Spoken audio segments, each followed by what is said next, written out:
The man on the rooftop. Graduated from a prestigious university with the nation's highest employment rate.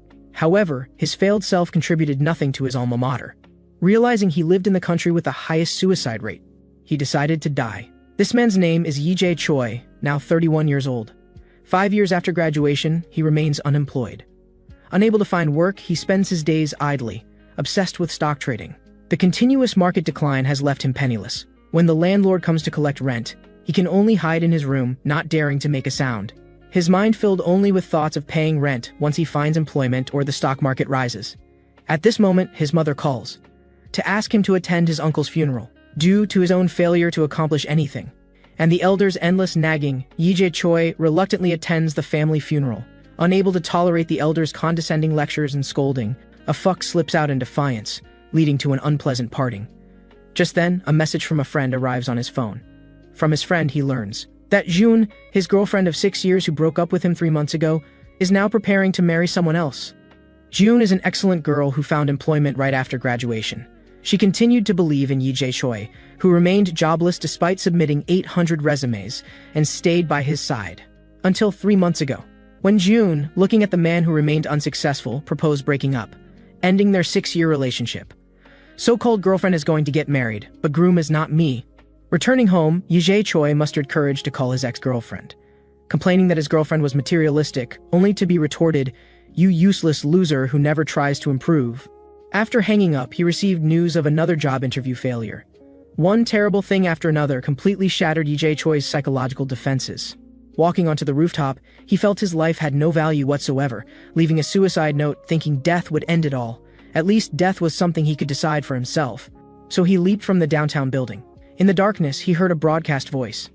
Yi-Jae Choi suddenly opened his eyes to find himself on an airplane. Where is this? A plane to heaven? Just as he wondered where he was, he discovered in the screen's reflection that he had a different face. Death is merely a tool to end suffering. The woman beside him was reciting Yi-Jae Choi's suicide note word for word. Yi-Jae Choi was puzzled. How could his suicide note be here? The woman then pulled out a business card and introduced herself. The card bore only a skull pattern and the word death. This woman was the Grim Reaper. Because Yi-Jae Choi despised death, treating it as a tool, the Grim Reaper prepared to continue punishing his spirit after death, making Yi-Jae Choi experience 13 different deaths. Each death would transfer him into the body of another person about to die. If he could avoid death, he could live on as that person. The Grim Reaper said, "Though you're alive now, this is no longer the life you chose to end. Your current self is a successful entrepreneur, returning from an overseas business trip. The designer brands you're wearing reveal your status." At this moment, Yi-Jae Choi thought to himself, isn't such a successful life exactly what he had always dreamed of? After explaining the rules, the Grim Reaper mocked, "Let's see if you can truly control death as your suicide note claimed," with a snap of her fingers. Sudden lightning and thunder erupted in the sky, causing violent turbulence in the plane. The Grim Reaper beside him had disappeared. Yi-Jae Choi had just been thinking about having such a perfect life. Would it immediately end in this air disaster? The violently shaking plane in the storm left passengers panicked. Knowing this was a life facing imminent death, Yi-Jae Choi was more terrified than anyone, fastening his seatbelt and putting on his life vest. This series of actions stunned the flight attendant, who immediately comforted him. "Passenger, this is just turbulence from air currents. Everything will be fine soon." But Yi-Jae Choi's survival instinct had reached its peak. He absolutely had to survive, to enjoy this wealthy life. As time passed, the plane gradually returned to calm. The broadcast also announced, "Turbulence has passed, you may move about freely." The flight attendant looked at Yi-Jae Choi with speechless expression. At this moment, he really wanted to find a hole to crawl into. Did this count as surviving? Looking at the luxury watch in his hand, Yi-Jae Choi recalled his previous life. During his military service, he had sworn confidently that his future would be beautiful, that he would buy all the designer brands. He had even fantasized about marrying a national goddess, never expecting his subsequent life to fail repeatedly. Coming back to his senses, a light orb appeared before his eyes. The orb whooshed into Yi-Jae Choi's brain, filling his mind with memories of this body. This person's name was Tae-Soo Park, a genuine rich second generation. He attended prestigious high schools and received expensive private education, but due to his obsession with entertainment, he failed to enter a prestigious university. However, his family arranged for him to study abroad, where he lived extravagantly for a while. When he returned to enlist, coincidentally the deputy commander of his unit was his father's friend, so he was assigned to extremely comfortable office duties. After discharge, considering that working for others would damage his image, he started his own company. Through his father's connections, he accumulated clients. As contracts and orders continued to flow in, the company thrived. Weekends were spent continuing to party with several business owner friends. Not only that, he also had a beloved girlfriend. Such a man successful in both love and career was 35-year-old Tae-soo Park's self-perception. As the memories finished flooding in, being the same human being, Lee Jae-choi lamented the unfairness of fate and the tricks of destiny. Looking back, his girlfriend was actually the national goddess, Ina. He pulled out his phone to confirm decisively, then began fantasizing about a series of beautiful future life. Thinking of calling the goddess as soon as he got off the plane. Just at this moment, the plane's left wing caught fire, billowing with smoke. After an explosion, Lee Jae-choi died. Opening his eyes hazily, Lee Jae-choi found himself in a pristine white hall. Sitting at the table in the hall was the Grim Reaper he had met on the plane. The Grim Reaper looked at the 12 bullets on the table and said, "Your death count is like the bullets on this table. When you need to experience the next death, you'll be shot in the head with a bullet before beginning." Lee Jae-choi was puzzled. Where is this place? The Grim Reaper called this her personal space. Neither hell nor heaven. The memories that entered Lee Jae-choi's brain earlier happen every time he's reborn as that person, clearly letting him know what kind of person he'll become. Doesn't that mean I'm stealing their bodies? Lee Jae-choi was confused. Not at all. If life is compared to a game, then the original owners of those bodies didn't save in the game and went straight to the ending, while you can start from where it was saved before the ending. This way, you can also see a new ending, like escaping death and living on as that person forever. Lee Jae-choi roared. The plane was about to explode. How could I possibly survive? That depends on what you do, the Grim Reaper said, pointing the gun at Lee Jae-choi. Because this isn't a reward, but punishment to make Lee Jae-choi understand the terror of death. The Grim Reaper comforted him. Trust me, you have enough possibility to survive. Lee Jae-choi looked grave, half believing the Grim Reaper's words. After a gunshot, he began his second rebirth. Opening his eyes, his body was already feeling pain from the start. He looked like a gang member who had been beaten up. The flat-headed man in a suit pressed a hammer against his chin, questioning Lee Jae-choi. Any objections? Traitor? Recalling the Grim Reaper's words, "Trust you, my ass. Women are the worst." With one hammer blow to the head, Lee Jae-choi died. Moments later, Lee Jae-choi woke up startled, his whole body trembling, not yet recovered from that previous life. He staggered to his feet. Seeing him return so quickly, the Grim Reaper casually pulled out a pistol to send him to the next round. Lee Jae-choi immediately interrupted. "Let's talk. What do you want to talk about? Didn't you tell me to trust you? The result of trusting you was opening my eyes to immediate death, my head smashed before I could even read the memories." Lee Jae-choi complained resentfully, annoying the Grim Reaper greatly. The Grim Reaper threatened, "Watch your tone when speaking to me. Are you angry because of death? Then why did you choose suicide in the first place?"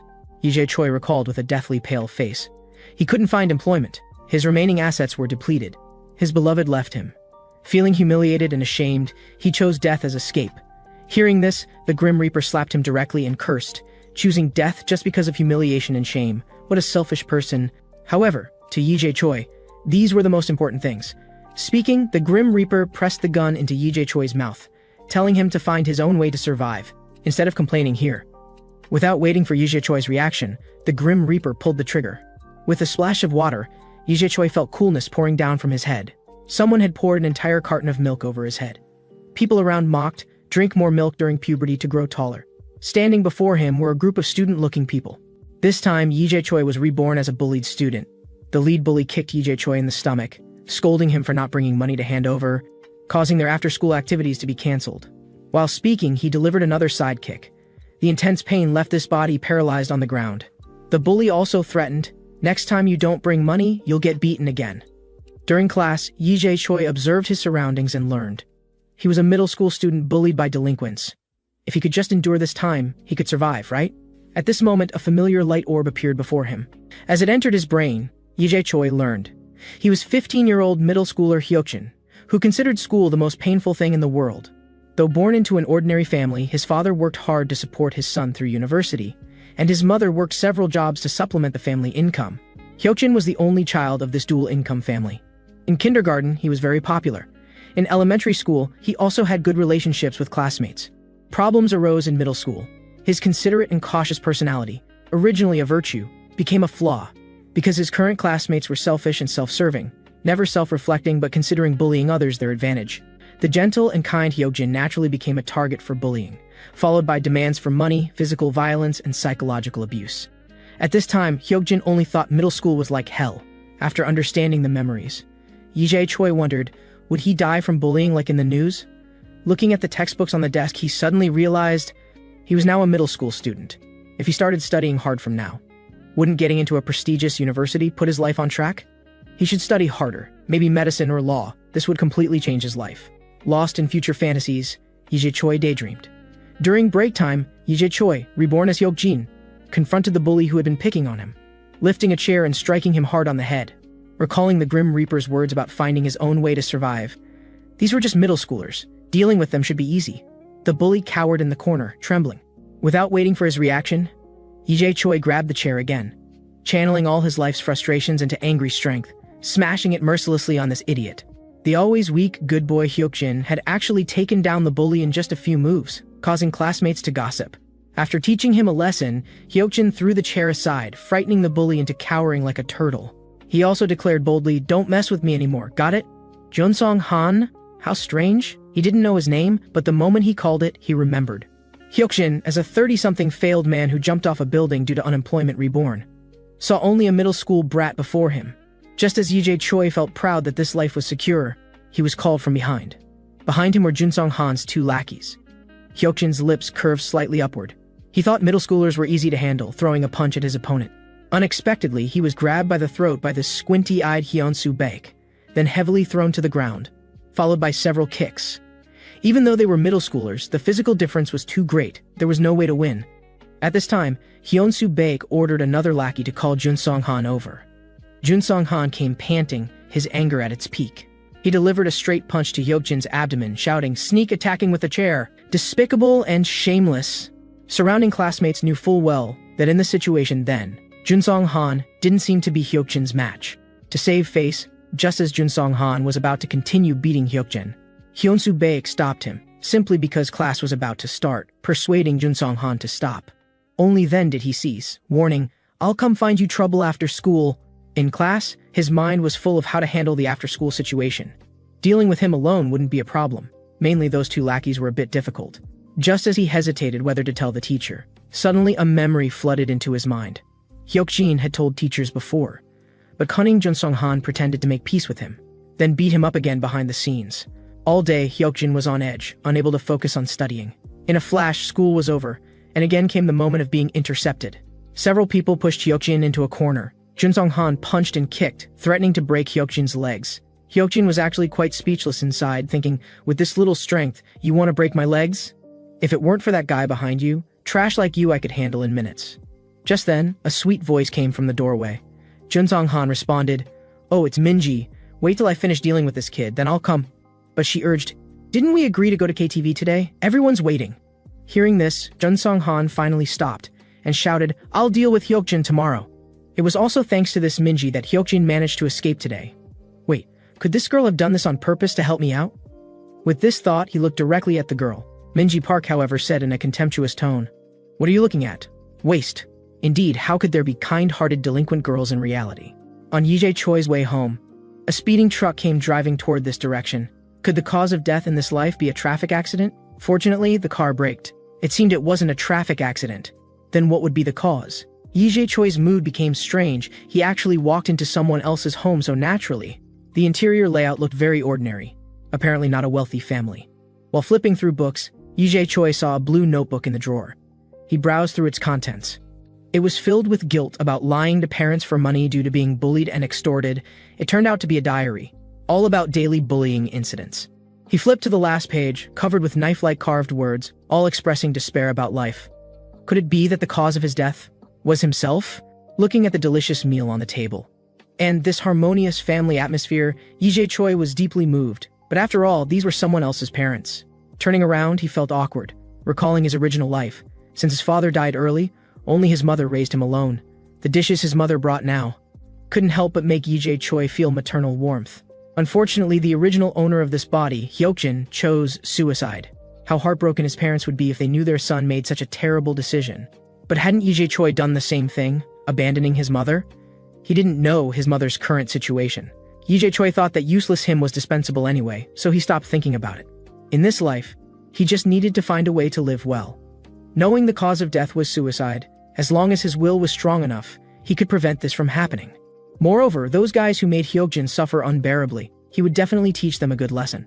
The next day, Lee Jae-choi returned to school. Classmates in the classroom whispered about yesterday's incident. No matter how you looked at it, Hyokjin had won yesterday. At this time, Junsong suddenly appeared behind him, dragging the gossiping classmate to a corner to teach him a lesson. Just as he was about to throw a punch, Hyunsu Baek from behind persuaded and stopped him. "That's enough." Junsong shook off Hyunsu Baek's hand, cursing, "What gives you the right to boss me around? Do you also think I'm ridiculous?" Without waiting for Hyunsu Baek's response, Junsong slapped him. "Wake up, Hyunsu Baek. See who's the boss here." Hyunsu Baek could only bow his head slightly in apology. Everything that happened was witnessed by Hyokjin outside the window. What was going on? Whether in fighting ability or physical strength, Hyunsu Baek should be stronger. But just then, Junsong noticed Hyokjin at the doorway, immediately ordering his 2 lackeys to grab him. What awaited Hyokjin was another series of beatings. During the process, he also scolded Hyunsu Baek, "Hold him tight." Though Hyunsu Baek remained silent, his face was full of stories. In class, Hyokjin thought, "The enemy of my enemy is my friend. Maybe he could turn him into his ally." After all, he had over 30 years of social experience. Buying over a middle schooler shouldn't be difficult. During break, Hyunsu Baek went to the restroom. Hyokjin followed. First, he needed to figure out this guy's true feelings toward Junsong. So he directly provoked by stirring up conflict. If you and Junsong fought one-on-one, who would win? Hyunsu Baek only thought this idiot had been beaten stupid, losing all judgment. Hyokjin looked at him, no choice but to try another approach. "I just think you're strong, yet you don't dare say a word after being slapped." Hearing this, Hyunsu Baek fiercely grabbed Hyokjin's collar. "Seeing that waist get beaten up like that by you made me feel sorry." Hyunsu Baek was indeed agitated. Middle school psychology was so easy to manipulate. Just as Hyunsu Baek was about to reveal the truth, Junsong burst into the restroom. Hyokjin thought it was over. Had their conversation just been overheard? Hyunsu Baek patted Hyokjin's head and said, "Ran into this kid and found him annoying, so I taught him a lesson." Junsong, seeing the situation, even praised him for doing well. "Does the place I hit still hurt? Do you know what to do from now on?" At this time, Hyunsu Baek meekly responded, "I know." Outside the restroom, Hyunsu Baek then confessed to Hyokjin, "In a one-on-one fight with Junsong Han, I could beat him easily with one hand tied behind my back. But fighting him one-on-one now isn't realistic, because he has a group of backers. Those people are influential figures in nearby middle schools. They're quite prominent. That kid Junsong Han has a good relationship with that group. He says they went to the same taekwondo gym in elementary school. He's been acting like a boss since first grade, bullying people, all thanks to that senior. I don't dare provoke him, because once you mess with him, you'll be beaten to death by that senior." "I see." Hyokjin now understood completely and began considering how to deal with him. The next day during lunch, just as Hyokjin was about to enjoy his meal, a hand from behind smashed his face into the plate. Behind him was Junsong Han, who mocked, "Is it that good to drink? So good you buried your head in it?" Hyokjin knew full well that Junsong Han just wanted to show off in front of classmates. After acting arrogantly and swaggering away, Hyokjin poured a bowl of soup over his head from behind, taunting, "How good does this soup taste? It's dripping down to your neck." After placing the bowl on his head, he ran away. At this moment, Junsong Han was trembling with anger, signaling to his 2 lackeys eating nearby to catch Hyokjin. But Hyunsu remained motionless, saying, "We just sat down to eat and now we have to catch him? We won't need to eat then." He told the chubby kid next to him to sit down, and added, "You should go wash up first and change clothes." Seeing Hyunsu's attitude at this time, Junsong Han was completely enraged. Classmates whispered and secretly mocked him. Even his beloved goddess saw everything. The current scene made Junsong Han lose all face. Actually, that morning, Hyokjin had found Hyunsu and planned together to bring down Junsong Han. The operation was very simple, just asking Hyunsu not to intervene no matter what he did to Junsong Han. This way he wouldn't be implicated either. When he went to find that senior for help, Hyokjin said he had his own methods. On the other side of the school bullies were discussing after-school activities. These people were respectively the strongest fighter from 3rd grade, Songyup Lee, the ladies' man and pretty boy Jongwoo Park, and the foodie Tae-soo Jong. As expected, Junsong Han, covered in soup, came to them. Everyone was shocked to see him in such a sorry state. After Junsong's complaints, they learned he had been beaten with a chair before. Junsong's good relationship with Songyup was known throughout the school. Daring to attack Junsong also meant this person wasn't afraid of Songyup Lee. Immediately, Junsong Han asked for their help. Songyup Lee also wanted to meet this person who dared not to take him seriously. He told Junsong Han to lead the way and set off to deal with that kid. In the classroom building, facing Hyokjin's reckless behavior, Hyunsu was still worried about whether he would be implicated. Entering the classroom, he was completely stunned. Hyokjin was leisurely scrolling through his phone. Hyunsu snatched the phone away, saying gravely, "Don't you have any plan at this time? I'm warning you, don't drag me into this." But Hyokjin confidently patted himself. "This is my plan." Hyunsu was puzzled. What's this about? In no time, the group arrived here. Songyup Lee stood on the platform looking left and right, his gaze locking on Hyunsu, questioning, "Are you the one who poured soup?" Hyunsu quickly explained, "No, it was that guy next to me." Seeing the silly, smiling, chubby Hyokjin nearby, Songyup Lee was immediately speechless. This little kid? At this time, Hyokjin looked up innocently, blinking those clear yet stupid middle school eyes. The group looked at him and started complaining. This kid obviously looks like an idiot. Making such a big fuss just to deal with this guy? How embarrassing. At this time, Songyup Lee called Junsong Han beside him, angrily questioning, "You called me for help because you were beaten by this guy. Can't you handle this little kid yourself?" Junsong Han immediately panicked, stammering without knowing what to say. The group was furious and prepared to leave. Junsong Han quickly caught up, grabbing Songyup Lee's wrist, begging for help. Songyup Lee shook him off and told him never to mention their good relationship anywhere he went.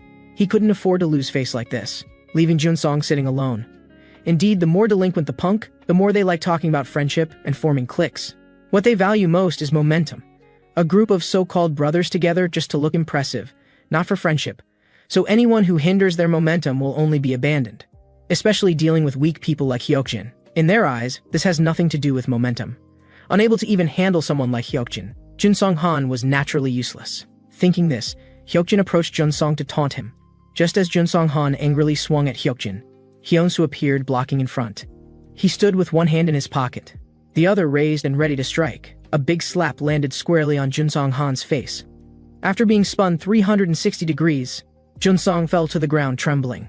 Hyunsu used Junsong's original words against him. "Does the place I hit still hurt?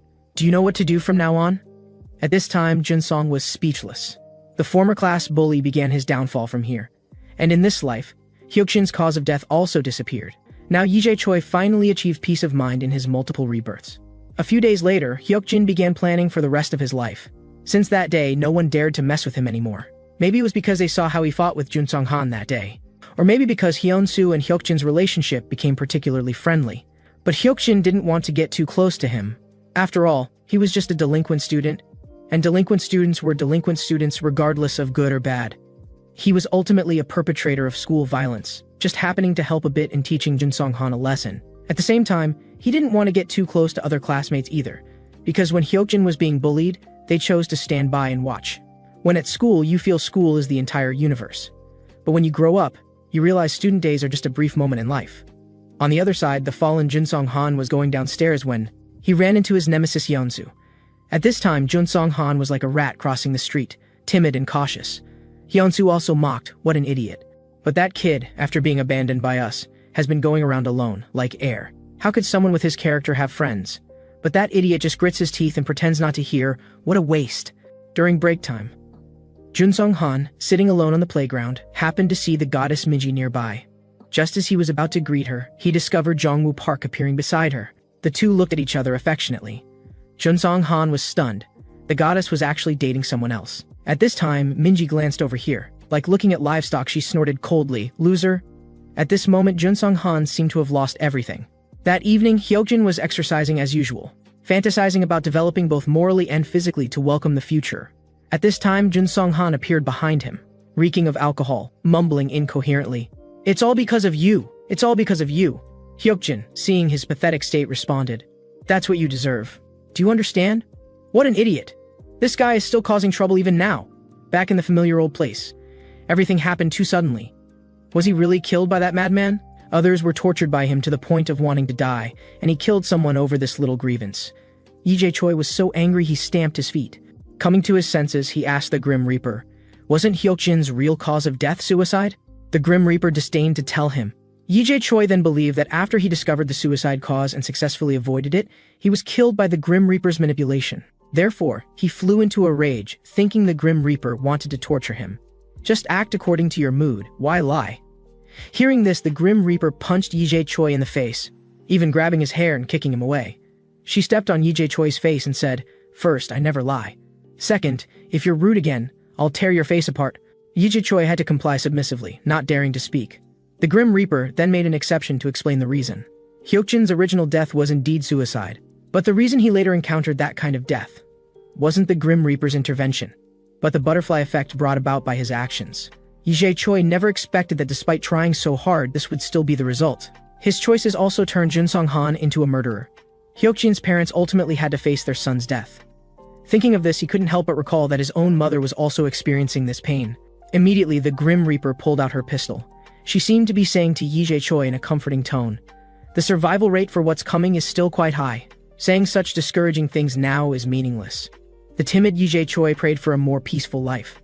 But death merely smiled and said, "A peaceful life? How utterly boring that would be." The reincarnated Yi Choi suddenly finds himself in a large water tank. With his hands and feet shackled, he hears the host on stage announcing that today they will witness the world-class escape performance by the genius magician David Zhang. Yi Choi is in complete panic at this moment. Having just been reborn, how is he supposed to escape? But finally, the memory orb appears, and by reading the magician's memories within it, he'll know how to escape. The orb slowly drifts toward Yi Choi. Each second feels like an eternity, yet this time the orb is unusually slow. Seeing the movement in the water tank, the host thinks the magician's actions are all part of the passionate performance. He then signals the staff to pull down the red curtain to cover the tank, performing the escape magic for the audience. As the curtain falls, the desperate Yi Choi watches helplessly as the orb floats in. He hears the host's voice. "Now let's witness this amazing magic trick. Let's count down together. 3, 2, 1. Yi Choi, death." Yi Choi's body struggles involuntarily as he awakens in the hall. In the end, he still died. What a pity. The memory input was too slow. Walking up to the Grim Reaper playing video games, Yi Choi asks if there are any spare chairs. The Grim Reaper gestures, "Sit down." With a snap of her fingers, a chair instantly teleports in front of him. Yi Choi confides that drowning was much more painful than he imagined. That kind of pain was torture every second. And if he really could read the memories to escape, how would he die afterward? After hearing this, the Grim Reaper turns off the game console. Her gaze locks onto Yi Choi. "Are you suspecting me of interfering again?" The sensible Yi Choi naturally doesn't dare to think so. He just feels that this kind of large-scale performance magic shouldn't result in accidental death. The Grim Reaper explains, "Well, that's hard to say. Maybe he just couldn't escape, or equipment malfunction, or the water wasn't dry and he died from electrocution. There's also the possibility he died for some reason after the performance ended. Death is just like that. You never know in what way it will come for you." At this moment, Yi Choi also understands that this is his punishment. But he's also tired of it. Rather than this, he'd prefer to just die directly, thinking if he gets shot and deliberately dies. The Grim Reaper suddenly slams the table, telling him not to have such thoughts. The punishment he's receiving now is because of Yi Choi's attitude. Yi Choi wonders, does the Grim Reaper have mind-reading abilities? The Grim Reaper picks up the gun and points it at Yi Choi, warning him that if his cause of death in the next rebirth is his own doing, she will make him experience unbearable pain that won't let him die. Then, the Grim Reaper pulls the trigger. Yi Choi awakens groggily. The scene before him is a shabby, run-down little house. As soon as he sits up, he feels body aches. This time he's reincarnated as an old man over 50. At this moment, he discovers there's a wire on his foot. Looking closer, it's actually an electronic ankle bracelet for criminal probationers. Without delay, the memory orb falls from the ceiling. It pops into his brain, and Yi Choi begins reading this body's memories. There are people in this world who, even when the light is red, will cross the street without any hesitation. Such people often use various excuses like, the distance is short, it doesn't matter. There are no cars on the road and other reasons to run red lights. They even mock others for being too rule-abiding, only able to wait slowly. And he was exactly this kind of person, 54-year-old Gil-hak Yu. Every time he drinks with others, he always tells his heroic deeds. Today, as usual, he tells people about when he first enlisted. There was a rule that people couldn't put their hands in their pockets while walking, which was the military's prohibition against pocket walking. The drinking companion says, there is such a rule. It's indeed dangerous for soldiers to walk with hands in pockets, they might fall. And soldiers need to act quickly in emergencies. Having hands in pockets somewhat affects this. But Gil-hak Yu at that time kept walking with hands in pockets, deliberately doing what he wasn't allowed to do. This made the officer furious, and then the corporals would be called over for a talking to. Being scolded by superiors for not educating the new recruit properly, then the angry corporals would find the next level down. The next level would get angry and find the level below them. Just like this, in the end, the person in charge of him got severely reprimanded, even later crying and begging him not to do that, as it affected the unit's atmosphere.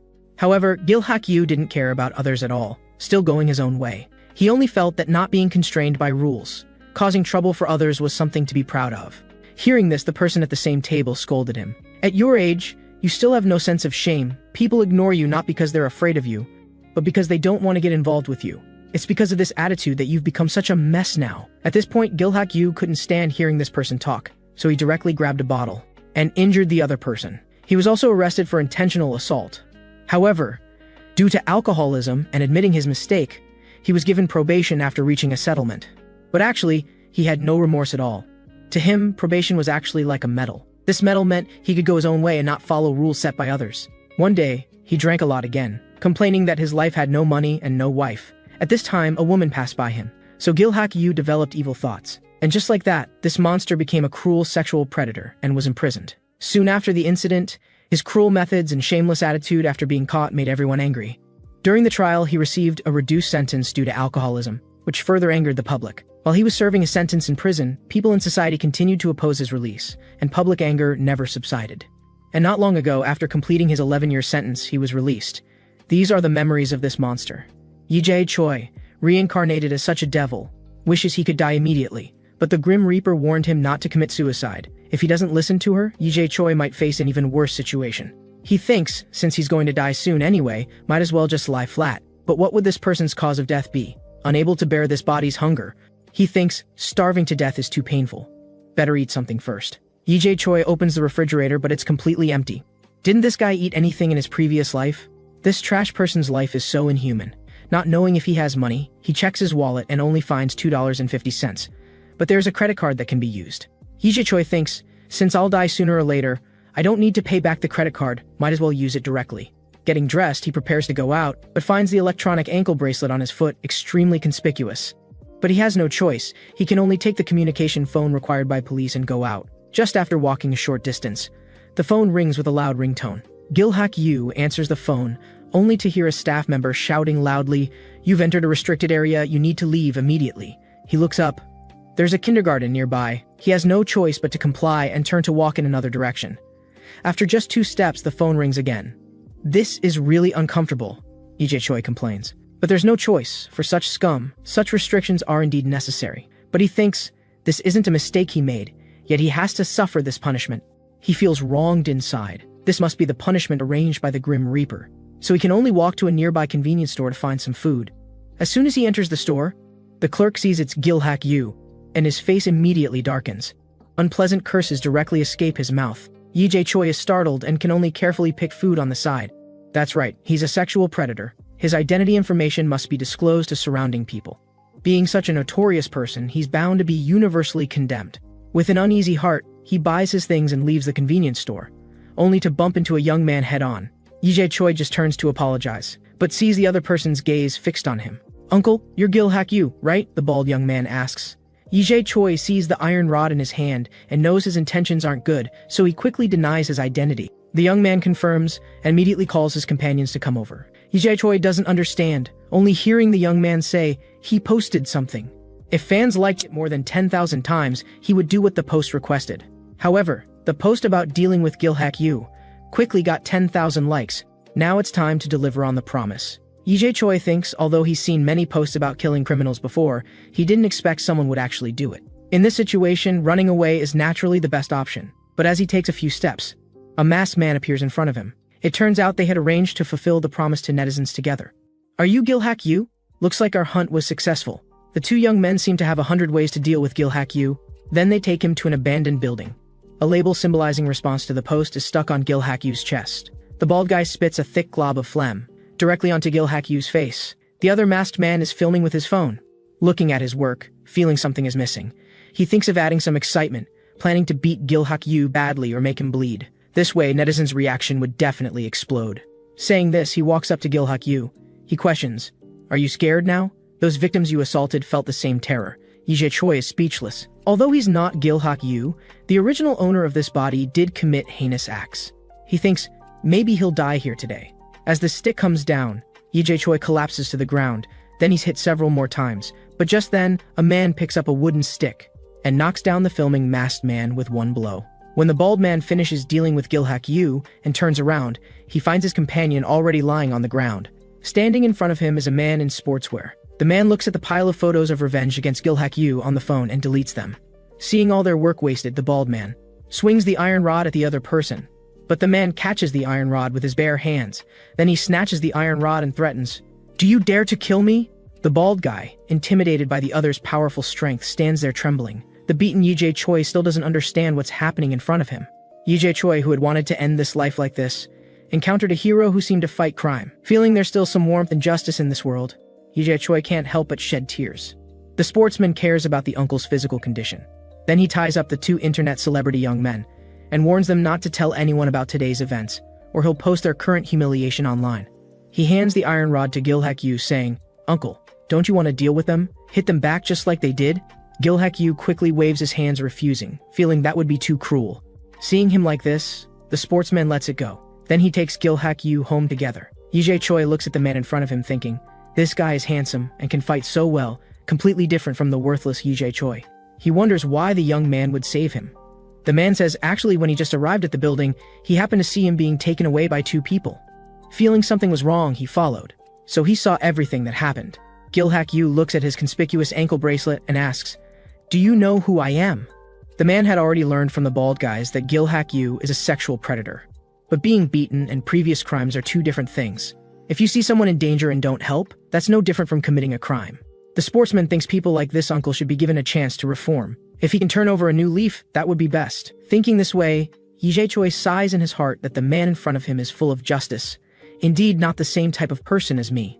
After a while, they arrive downstairs at Gil-hak-yu's building. When saying goodbye, Yi Choi notices the man's hands are covered with scars and rough. He asks with concern, "Are you injured?"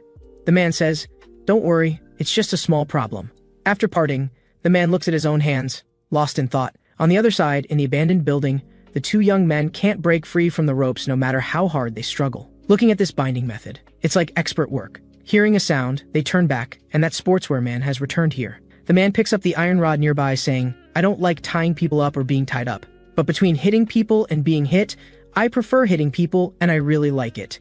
Then he brutally swings the iron rod in his hand. The entire building only echoes with the sound of the rod swinging and continuous screams. At home, Yi Choi recalls today's events. He thought he could be freed like this. Didn't expect he still has to live this life worse than a dog's.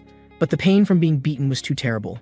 If those guys come looking again later, he should still be beaten to death. Thinking that person found him through a post. Going online might find some useful information. He immediately opens the computer. But as soon as he opens the browser, various thoughts arise in Yi Choi's mind. His own, as Yi Choi, does his media account still exist? After death, did anyone send him private messages or comments? After having such thoughts, curious things begin to emerge continuously. He wonders if people are still mocking him, saying he was so pathetic in the end. At this moment, Yi Choi pats himself, telling himself not to have attachments to his past life anymore, and continues with what he was doing. He searches for Gil-hak-yu, but finds only previous reports, no new news after his release. That's right, there are countless sexual predators more famous than Gil-hak-yu, but why are so many people still angry about the release Gil-hak-yu? Just then, he discovers a video interview about Gil-hak-yu. He opens it to see a reporter-like person asking Gil-hak-yu at the door if he ever thought about moving away since he lives near the victim. Gil-hak-yu not only shows no remorse but also considers himself the victim. Because of this incident, he served 11 years in prison and feels no guilt at all. He even thinks his life is ruined. Finally, he righteously believes he's the most wronged one. After watching the interview, Yi Choi thinks, indeed, such scum is worse than dogs. This bastard deserves to die.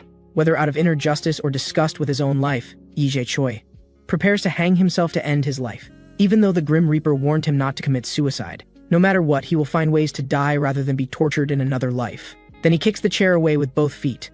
But just at this moment, there's a sound outside the door. It's that sportswear man. Seeing Gil-hak-yu attempting suicide indoors, he immediately rushes forward to save him. Seeing that Gil-hak-yu failed to commit suicide, the man says, "Uncle, how can you seek death? You should be killed by me instead." So Yi Choi thinks he should escape first. He throws an elbow at the man, but the man easily dodges it. Then he's thrown hard to the ground by the man. Seeing Gil-hak-yu trying to escape, the man prepares to get serious. He punches Gil-hak-yu in the nose, knocking him unconscious. When he opens his eyes, Yi Choi finds his hands and feet are already tied. He sees the man holding a brick, pressing down the edges of a large plastic sheet. The man says, "I was startled when I opened the door. Fortunately, I made up my mind to kill you today. Otherwise, you would have really died, right?" Yi Choi doesn't understand what the other person is planning. He only sees an iron rod covered in blood in the corner and a backpack. That backpack belongs to the previous masked man. I'm afraid they've already met their doom. The man is grateful that the two internet celebrities found him such a good place before, and he and Gil Hakyu didn't meet by chance earlier, but because he had been observing Gil Hakyu for a long time. The bald man's appearance interrupted his plan to kill Gil Hakyu that day. Worried that Gil Hakyu would die at someone else's hands, he immediately stepped in to save him. Yi Choi is shocked, so that's how it was. How ridiculous that he was moved to tears at the time. The man adds, "Good thing I went to find you today, otherwise I would have missed another good opportunity to kill you." The man thinks it's boring to talk alone, so he prepares to let Gil Hakyu say something. The man threatens him, "After I remove the tape, if you act up, I'll use your neck to sharpen my knife." Gil Hakyu wisely nods. He asks, "You saved me just to kill me with your own hands? Then why did you say those comforting words to me at the time?" The man recalls what he said. He explains, "I only said that to make you trust me. Don't tell me you were actually moved." Speaking of this, the man thinks Gil Hakyu is much weaker than he imagined. He also watched the previous interview video. "Compared to that, you're like a completely different person now." Then he points at Gil Hakyu's forehead saying, "Could it be that what's inside has changed?" Yi Choi wonders, why is this man doing this? Did he have a grudge against him, or is he just trying to achieve social justice? However, the man denies all of these. His purpose is simply to kill. Not because he's Gil Hakyu that he kills, but he just decided he wanted to kill someone, and Gil Hakyu just happened to be the chosen one. Looking at the scene before him, Yi Choi says, "Is this guy a serial killer?" The man also admits it, and starts rummaging through the previous masked man's backpack. The man is puzzled at this moment, clearly a criminal but behaving so weakly. But facing being tied up and about to lose your life, you become so calm. Having experienced multiple deaths, Yi Choi is naturally used to it, only hoping to end this quickly. Then the man throws a dagger from the backpack, directly stabbing it into Gil Hakyu's thigh. The killer at this moment is skilled, not wanting Gil Hakyu to die immediately. Gil Hakyu's calmness makes him think he's accepted death, but this serial killer wants to see a person's process of suffering torment. Saying this, he twists the inserted dagger in a circle, and tells Gil Hakyu to stay awake, asking him to continue talking with him. When Gil Hakyu wonders why he wants to kill him, the man answers, "Uncle, do you know what spoilers are?"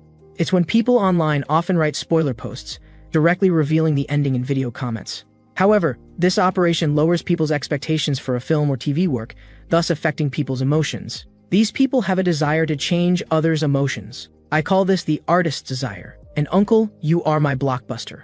If others knew Gil Hakyu was killed, they'd definitely pay special attention. How would those people discuss it in the comments? So how should I kill you for the best reaction? Yi Choi thinks perverts are perverts, even their thoughts are so bizarre. The man adds, since uncle is a sexual predator, if the body parts used for sexual assault were severely damaged, it would feel very exciting. At this moment, Yi Choi feels very bad. He's not afraid of death, but a scholar can be killed but not humiliated.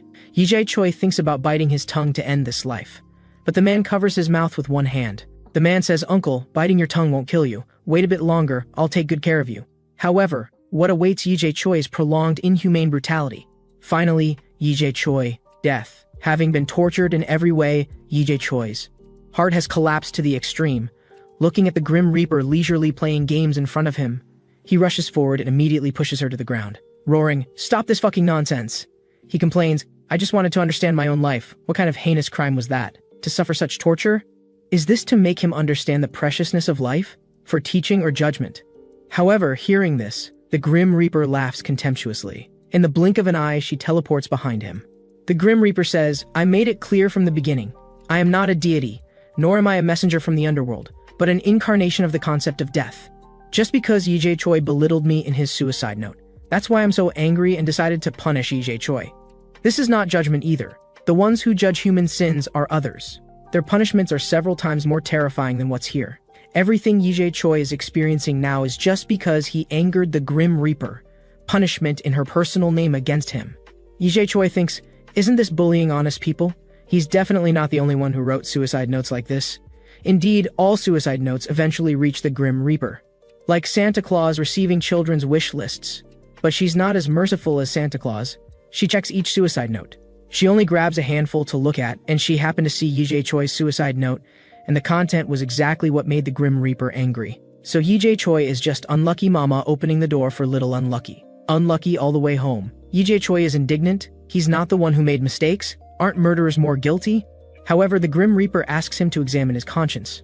Are the choices you made really not sorry to anyone?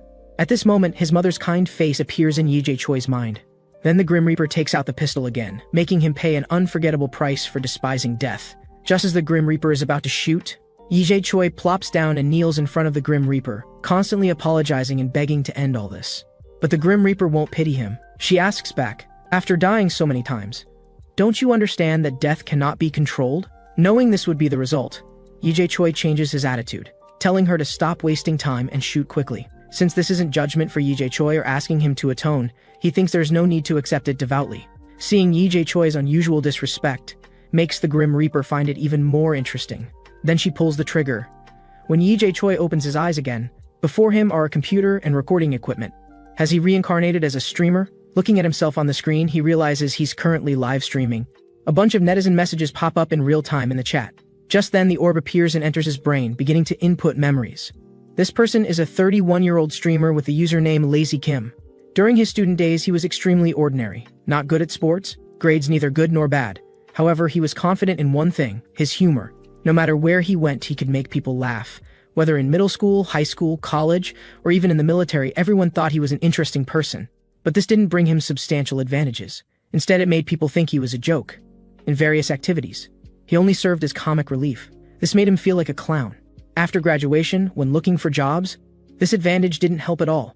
But one day while watching live streams, he realized that if he became a streamer, he'd be more interesting than this streamer. So he started signing contracts to become a streamer. With his sense of humor, he made a fortune in the streaming industry. With this, the memory input is complete. So this person is also wealthy, Yi Choi sighs, finally struck it lucky. However, suddenly having to do live streaming, he's somewhat at a loss. Facing the camera, he seems particularly unnatural. He drinks some water from 1982 to calm his nerves. Unexpectedly, this live stream has over 8,000 live viewers. Yi Choi gets nervous and falls off his chair.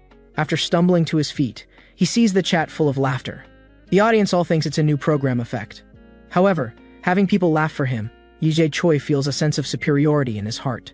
But without psychological preparation for live streaming, he can only make an excuse that he needs to end the stream. After ending the stream, he finally breathes a sigh of relief. When he walks out of the room, he's stunned by what he sees. This streamer's house is actually such a luxurious suite. If he could persist and survive, he'd be living in comfort. But having experienced so much, Yi Choi naturally feels this won't be easy. He lies down to rest, turns on the TV, and the news is actually reporting on the previous life's Gilhack Yu case. Didn't expect it to be discovered so quickly. That's right, that serial killer just wanted to make it public as soon as possible. The news reports the case's cruel methods are too horrible to describe. As someone who experienced it firsthand, Yi Choi doesn't want to recall it. At this moment, he reflects. Having experienced that kind of death, he shouldn't have hope at this time. If he enjoys this life peacefully, he'll be playing right into the Grim Reaper's hands. Even if he tries his best to survive, he's just being toyed with within her framework of death, right? First, he needs to find a way to break free from her framework. He once said life is like a game, and the life Yi Choi experiences starts from a save point before death, thus having the opportunity to create new endings. This means Yi Choi is currently in a kind of parallel universe. From the TV broadcast content, it can be understood that the interval between each death isn't long, and it's normal time limited. So this game has continuity. In that case, he can formulate a long-term plan. If he can't live the wealthy life he has now after dying, then he'll convert this life's assets into cash and leave it for the next life, so he won't have to worry about money anymore. Let's see what things can be converted to cash. This house probably can't be sold immediately. Yi Choi thinks he should go to the garage and see there should be some decent valuable cars he can sell. Arriving at the garage, he's shocked once again. Indeed, poverty limits imagination. Lazy Kim's vehicle is actually a Ferrari. Yi Choi thinks since he's going to sell it anyway, he should definitely enjoy it before selling. Enjoying the wealthy life is only appropriate. Under the exhilarating speed and passion, he's actually panicking inside. He can't die in a car accident. Too long since he's been able to relax, Yi Choi strolls around the nearby park, sighing at this brief beauty. It would be great to have a beer and a girlfriend for a date. Seeing a couple in front of him, Yi Choi can't help but remember that he and his ex-girlfriend Jiun used to walk here often. Thinking back, she's already married. Besides, the original Yi Choi is already dead. No need to think too much. He's now Lazy Kim. Just then, the couple notices Lazy Kim staring at them. They seem to mutter something and come over here. Could they be angry that he's staring at them? While he's wondering if he should run away, they ask, "Are you Lazy Kim the streamer?" It turns out both of them are fans of Lazy Kim and want to take a photo together. Facing such enthusiasm for the first time, Yi Choi awkwardly takes a photo together. He was startled for nothing, thinking he was going to get beaten up. He's got PTSD from Gilhack Yu's identity. But this feeling of being a celebrity makes Yi Choi feel respected for the first time. Thinking about this, he feels he should implement his plan faster. rather than indulging in this momentary pleasure.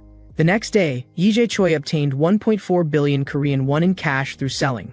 It turns out Lazy Kim not only had streaming platform income, but also made a lot of money from advertising fees. And his investment projects were also very successful. Yi Choi sighs. What's the use of so much money when a person dies? Now the problem is, how should he hide this money? If he dies, family members will definitely sort through the inheritance, so he can't put it anywhere under Lazy Kim's name. After thinking it over, Yi Choi takes this large bag of cash to deep mountains and forests. This forest area is large enough and has very few tourists. He digs a big pit and buries the cash in it. Although this money can't make Yi Choi's fortunes completely reverse, it can ensure he doesn't worry about food and clothing for a lifetime. While arranging the dirt pile, Yi Choi suddenly hears rustling behind him. He turns around and shines his flashlight, discovering it's just a wild chicken, which flutters away with a puff puff thump thump. After the false alarm, Yi Choi turns back to continue burying, thinking that in the next life he'll find this money and escape to a place with no connection to his original life to hide, completely avoiding his destined fate. Thinking of this, Yi Choi can't contain his inner joy. He thinks, if the Grim Reaper knew about this, what would her expression be? Thinking of her high and mighty appearance, how ugly her face would be after being played by him, Yi Choi secretly rejoices. He then recorded the GPS coordinates for future reference. After completing this series of operations, Yi Choi prepared to descend the mountain. But within just a few steps, he was already gasping for breath. Clearly, this showed how terribly poor Lazy Kim's physical condition was. Suddenly, a protruding tree branch tripped him up. Was this life destined to end here? Since it was a steep downhill slope, Yi Choi tumbled and crashed into a large tree. The powerful impact knocked him unconscious. 5-year-old Yi Choi was crying in his room, calling for his father. At that moment, a gentle hand caressed his forehead. This person was his mother. His mother told him that his father had passed away. However, young Yi Choi didn't understand what passing away meant. His mother wiped away his tears and explained, "Passing away means daddy has gone to a very far place and won't come back. From now on, Yi and mommy will live together. Just the two of us." She patted her chest. "Mommy will definitely protect you. Trust mommy, okay?" Yi Choi stopped crying and nodded slightly. His mother couldn't help but choke up. To prevent her son from seeing her sadness, she turned away to hide her tears. But at that moment, little Yi Choi took his mother's hand and said, "Then I'll protect mommy too." Good. From now on, mommy will depend entirely on Yi. 25-year-old Yi Choi had reached the age where he needed to find employment, and his mother was selecting suits for him. Thinking back to when Yi Choi was buying school uniforms in middle school, she remembered how she thought he would grow quickly at that time. So she bought oversized uniforms. As it turned out, even by graduation, the uniform was still too big and ill-fitting. His mother fondly thought her son looked adorable in anything, and seeing him in a suit reminded her of his father going to work. Yi Choi noticed the sorrow in his mother's eyes. He immediately comforted her, saying he would also dress smartly like his father when going to work. However, things always took a turn for the worse. Yi Choi, who repeatedly failed job interviews, constantly complained about life's many misfortunes. He looked annoyed when he saw an incoming call while losing consecutive games. Seeing it was his mother calling, he immediately answered the phone. His mother on the other end inquired about Yi Choi's recent situation. After all, it had been so long since graduation. She suggested Yi find a small company to work for first, as there were still student loans to repay. But Yi Choi believed that having attended university, he couldn't waste his talents at a small company, so he told his mother not to worry. He was confident that one day a big company would notice him, then hung up the phone. However, 31-year-old Yi Choi went up to the rooftop that day. A voice reached his ears. Yi Choi, who had been reborn in Lazy Kim's body, woke up startled. He saw an old man beside him. The old man asked, "What happened to you?" Yi Choi's tears flowed uncontrollably. Then he stood up, seemingly unharmed physically. The old man inquired, "Why would you collapse in these deep mountains so late at night?" From the old man's words, he learned that the man lived in these mountains. Yi Choi explained that he was a hiking enthusiast who enjoyed adventuring in remote places. But at this moment, the old man seemed to see through something. Had he been discovered? The old man said, "You must be troubled by something, right? Coming to a place like this because of some difficulty?" He patted Yi Choi's shoulder to comfort him. "I'm just like you, fed up with complicated affairs. That's why I came here to live in seclusion, but everything will pass." Yi Choi bowed to thank the old man for his comfort, then prepared to leave. Watching Yi Choi walk away, the old man looked thoughtful. Yi Choi returned home, finally having completed the first step of his plan. However, now Yi Choi's mind was filled with images of his mother. He was angry at himself for indulging in the past. The past Yi Choi had lived like trash and died like trash. He had to forget that worthless self. Due to insomnia, whenever he closed his eyes, he could think of his mother's words. So he went to the computer where he live-streamed and watched Lazy Kim's previous streaming videos. In the video, Lazy Kim was doing a food broadcast that episode, drinking and venting to fans about his daily life. The reason Lazy Kim was so eloquent was actually to showcase his unique existence. He asked netizens to rate his face, and they all gave their honest opinions about his appearance. Lazy Kim complained that the netizens were too harsh. He said, "People like us aren't like those tall, handsome guys who just sit there and have a bunch of fangirls. If he didn't say something to lighten the mood, he'd just be despised." This comment resonated with the fans, who all felt they could relate. Yee Choi sighed. Being talkative is indeed interesting. No wonder so many fans like him. Seeing this, Yee Choi had an idea. Why not livestream drinking too? He thought that since he was now Lazy Kim, it wouldn't be right to not do any streaming.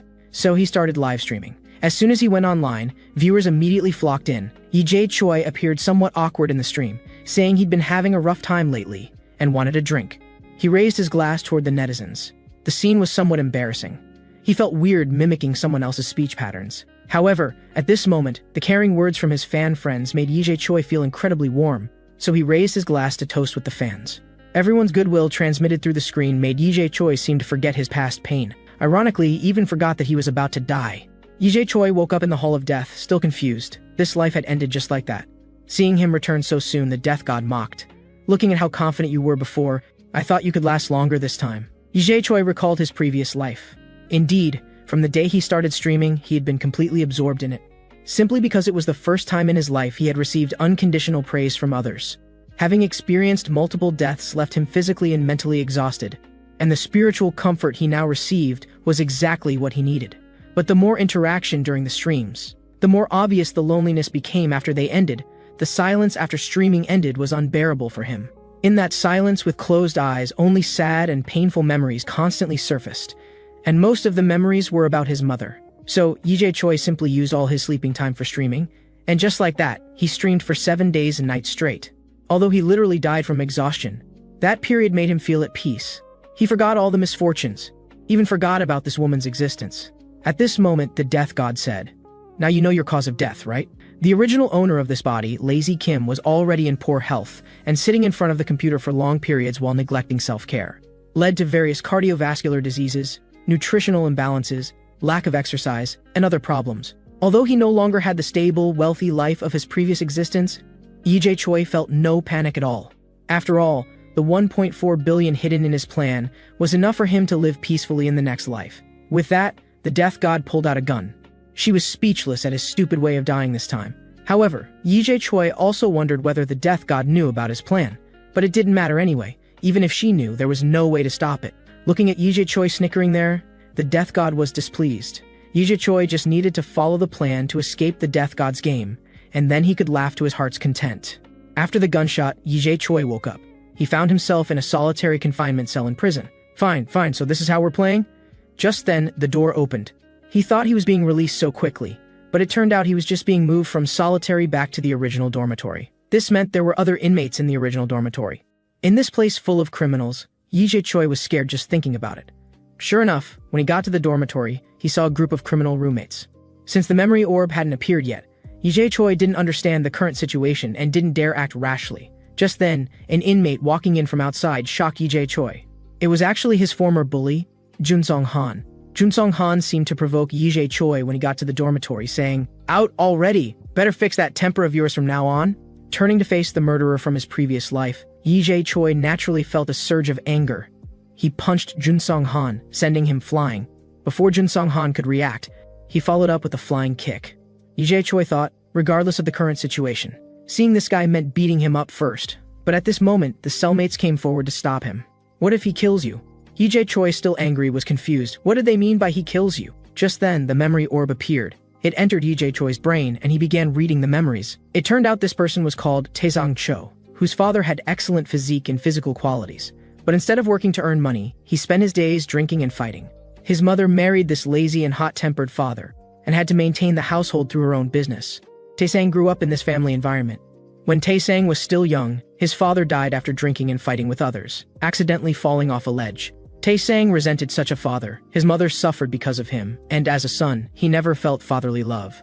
But ironically, Taesang became more and more like his father. Not only in fighting ability but also in laziness and violent temperament, he took after his father. With his natural physique and fighting skills, He attracted many delinquent students to befriend him starting in middle school. So Taesung naturally became a delinquent student, and the students around him all became delinquents for various reasons. Some for reputation, some for money, or for love, etc. But Taesung never sought anything. He even felt annoyed, but there was one thing that greatly interested him. That was fighting. In the process of constantly fighting and defeating other delinquent students, he actually became the boss, and he had never lost a fight. Once, a group of people smoking on the street were seen by a drunk man coming out of a convenience store. The drunk man saw what looked like a group of minors and went forward to chase them away. However, this annoyed the delinquent underlings, and they got into a verbal conflict with the drunk man. Just as the drunk man was about to make a move, Taesung grabbed his hand. Then he knocked the drunk man down with one punch. Perhaps because he saw his father's shadow in this drunk man, Taesung nearly beat him to death. His companions tried to persuade him to stop, but the world doesn't work that way. There's something called law in this world. Taesung always believed that as long as he won the fight, he was the victor. However, when he heard he was sentenced to 3 years and was locked up in juvenile prison, he realized that the real loser was himself. Just like that, he spent 3 years in prison. Now 20 years old, he was about to be released in a month, and although he often got into conflicts and fights with other inmates, beating everyone was no problem for him. Not long ago, that new inmate Jun Sung-han came to their dormitory, and problems arose. Memory input complete. Lee Choi thought, it seems this life's person is also trash. But at least he's young and physically strong. But how did this little trash Jun Sung-han become such a troublesome character? After everyone's persuasion, Lee Choi had to stop first. He asked the roommate beside him, what did you mean earlier when you said he would kill me? The roommate was sweating profusely, saying that guy was a psychopathic killer. Lee Choi was puzzled. Is that really the case? The roommate added, he's in prison because he can't control his urge to kill, and he even said that even here, he still really wants to kill people. He even threatened Taesung, saying he'd better not provoke him when he's about to be released, or he'd kill Taesung. At this moment, Jun Sung-han swaggered in saying, don't you value your life? Lee Choi knew this person's nature, he believed. Jun Sung-han was deceiving these fools here by claiming to be a psychopathic killer, thus living comfortably. He needed to make him experience a fate worse than death. Lee Choi gritted his teeth in hatred. I want to kill you. Jun Sung-han was bewildered, sweating profusely. I said, this time I want to kill you. Jun Sung-han didn't want to back down. Otherwise, he'd definitely be bullied by these people.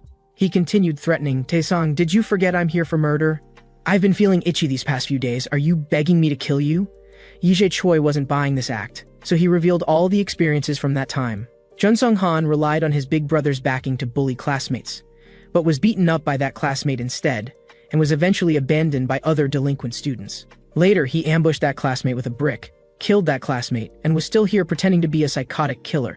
Jun Sung-han was stunned, wondering how Taesung could know so clearly. Taesung told him. A boy with a bowl cut and big eyes told him in a dream. Jun Sung-han recalled, that was exactly Hyokjin. The reborn Lee Choi said to him, after killing someone, you should reflect properly, not use murder as a weapon. Learning that Jun Sung-han's previous fierceness was all an act. The cellmates all surrounded Jun Sung-han menacingly. What awaited him was a beating. Taesung thought he was about to be released, and from the current situation, the probability of dying before release was high, which meant as long as he could hold out until release, he could survive. So what here would pose a danger? The little coward Jun Sung-han shouldn't pose any danger. Thinking this, Taesung went to his side. That's right, you became like this because of me, but the reason I did this was all because of you, understand? Idiot. Jun Sung-han recalled that before killing Hyokjin, he had said the same words. Looking at the man in front of him, Jun Sung-han trembled, shouting like he'd seen a ghost. Who exactly are you? It was mealtime in prison. Looking at the small bean sprouts in the clear soup, Lee Choi thought, well, what could you expect in prison? Once he got out and got the money, he could have meat and fish. But thinking about this, wouldn't he become an ex-convict once he got out? If he needed to stay in this world, could he get so much money with an ex-convict's identity? But the next life might be even worse, and this life's body was still relatively healthy. Instead, now as long as he could get out of prison alive, the probability was still quite high, he needed to quickly find a way to execute the plan. During exercise time, while Lee Choi was looking at the sky and fantasizing about getting out of prison in half a month, a pair of eyes fixed on him. Lee Choi also noticed him at this moment. A memory flooded into his brain. That person was called Choi Tianyu, and the reason he was previously put in solitary confinement was because of him. Although Tianyu had provoked first, he ended up losing miserably. After that, Tianyu had been waiting for Taesung to come out, just to get revenge on him. I see, could this person be the one threatening his life in prison? Lee Choi thought. Having beaten him before shouldn't pose any threat. But just then, Tianyu actually brought a group of brothers over. Seeing that he had to deal with a group of people, Lee Choi felt the situation was bad. Relying on superior numbers, Tianyu called for Taesang to come over. Taesong, who was about to be released, just wanted to live peacefully. As he prepared to turn and leave, Tianyu stopped him. "If you get out, I'll be suffocated to death in here," Tianyu threatened. He called his companions to come forward together, take Taesang down. After a bout of fighting, Yi Choi, who thought he was going to die here, looked at a group of fallen prisoners in confusion. All of them had been defeated by him alone, and quite easily too. Taesang's body had amazing reflexes and tremendous strength. Even after winning the fight, he didn't feel tired. He could fight 10 more. This body was simply like one that had awakened SS-level talent. It seems these small fries couldn't pose a threat either.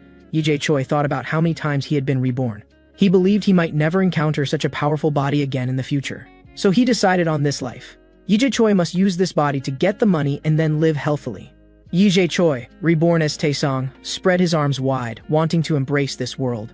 Looking at the triumphant Taesong, Jun Song Han on the side was calculating. Believing he was possessed by Hyukjin, he thought, "It doesn't matter, I'll just kill him again." Yi Choi, reborn as a criminal, had been in this body for 3 days, which meant there were 12 days left until release. He had never counted down days like this before New Year. Just then, a commotion nearby caught Yi Choi's attention. A cellmate was angrily scolding Jun Song Han for not folding his blanket properly. During the conversation, another cellmate came forward. He punched Jun Song Han directly in the stomach and told him to be more efficient. Since the killer act was exposed, roommates naturally made him a target for bullying. Just as they finished the lesson and left, Yi Choi noticed Jun Song Han's expression. During dinner, he recalled that expression from earlier. It was different from his previous crazy act, more like the look he had when he went crazy and killed Hyukjin. Could it be that this life he would again be by this kid? Yi Choi thought it seemed unlikely. Although juvenile prison had the modifier juvenile, it wasn't much different from regular prison. You could learn advanced institutional skills here, as well as cultural skills like band activities. There were even courses like Taesong's, designed for inmates about to be released, perhaps to help inmates reintegrate into society, but Yi Choi had been outside just days ago thinking. The success speaker on stage was saying that, after release, besides eating and playing to your heart's content, you'd still need to find work. To live like a human being, you had to find something you could do. Yi Choi recalled his repeated interview failures, sighing that it was because he couldn't find ideal work that he became like this. There's an old saying, if you don't work hard, are you waiting for pie to fall from the sky? Yi Choi thought, I disagree with this. There's no pie in the sky, but there might really be a pit in the ground. When night came, Yi Choi had finally gotten through another day. He felt that every minute and second in prison passed extremely slowly. Thinking that sleeping could make time pass faster, he lay down to rest. But at this moment, Jun Song Han at the other end was making moves. In the bathroom, he was sharpening a toothbrush to an extremely sharp point, still muttering, almost done. Completely unaware that Yi Choi was right behind him at this moment, Yi Choi asked him, "What's that in your hand?" He stepped closer to Jun Song Han. At this moment, Jun Song Han, trembling all over, grabbed the sharp toothbrush and stabbed it toward Yi Choi. But in an instant, he was subdued by Yi Choi with one hand. As Yi Choi expected, that look earlier had revealed that Jun Song Han was plotting murder again. Yi Choi, reborn as Taesong, shouted, "Am I going to be killed by you again?" Hearing this, Jun Song Han looked completely confused. He wondered, was Taesong also killed by me before? Yi Choi struck him in the head, making Jun Song Han stagger back several steps. He picked up the toothbrush that had fallen to the side, thinking, no wonder Jun Song Han had been so well-behaved lately. Turns out this madman was preparing this weapon. Think carefully. If you kill me here, how much will your sentence be extended? Are you ready to give up on your life? Loser. Hearing Yi Choi's words, Jun Song Han thought he was being bullied here anyway, and still had 10 years left on his sentence. Every day would be torture. Might as well make an example. Yi Choi angrily slapped him. He thought this person was originally short-sighted. He chose to kill because he was abandoned at school. The former Yi Choi also thought school was the entire universe. Students 1 or 2 years older actually had no real ability. And the teachers who seemed so high and mighty were just like us, workers struggling to make a living. Just like Jun Song Han in front of him, he thought this small prison was his entire life. But just because of this, he had thoughts of murder, which made Yi Choi furious. He even wanted to finish off this scum right here. But thinking back, he couldn't let his own life be affected. Just then, a strange idea popped into Yi's head. He thought that for this guy whose mental state was nearly collapsed, this might work. So he said to Jun Song Han in the corner, "Does the slap I gave you still hurt? Does it hurt more than when Hyunsu hit you?" Jun Song Han's mind thought of his former follower classmate Hyunsu, but didn't understand how Taesong would know this name.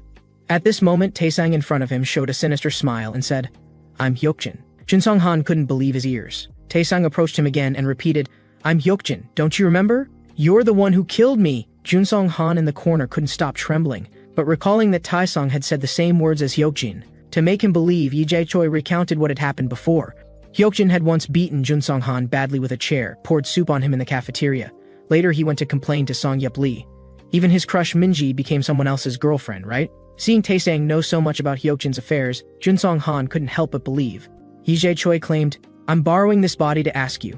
Don't you feel sorry for me at all?" But at this moment, Jun Song-han's face showed no remorse.